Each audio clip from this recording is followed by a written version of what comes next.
السلام علیکم ورحمۃ اللہ وبرکاتہ۔ ناظرین، اس دنیا میں آئے روز دلچسپ و عجیب اور دل سوز قسم کے واقعات ہوتے ہی رہتے ہیں۔ ایسا ہی ایک واقعہ آپ لوگوں کی خدمت میں حاضر ہے۔ یہ جو تصویر آپ کو نظر آ رہی ہے، یہ فرانس کی ایک خوبصورت دوشیزہ بلونکے مونیر کی ہے، جو 1849 میں پیدا ہوئی تھی۔ اس کی عمر جب 25 سال ہوئی تو اس کی خوبصورتی کے چرچے پورے فرانس میں شروع ہو گئے۔ اس کے بہت سے رشتے آئے، لیکن اسے ایک مڈل کلاس وکیل سے محبت ہو گئی۔ اس کی ماں کو وہ پسند نہیں تھا، اور ایک دن تلخ کلامی پر اس کی ماں اور بھائی نے اسے ایک کمرے میں بند کر دیا اور یہ افواہ اڑا دی کہ ان کی بیٹی مر گئی ہے۔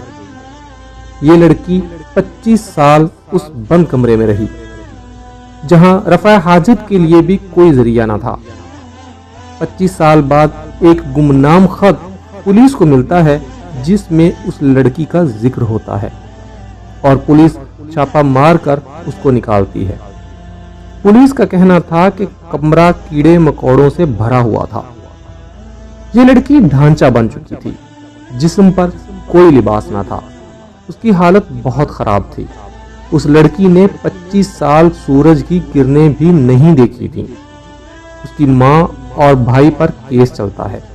ماں کچھ دن بعد مر جاتی ہے۔ یہ لڑکی کمرے کی قید سے رہائی کے بعد 14 سال زندہ رہتی ہے، لیکن بالکل پاگل ہو چکی ہوتی ہے، اور 13 اکتوبر 1913 میں وفات پا جاتی ہے۔ آپ کو آج کی ویڈیو کیسی لگی؟ اپنی رائے سے لازمی آگاہ کیجیے گا۔ شکریہ۔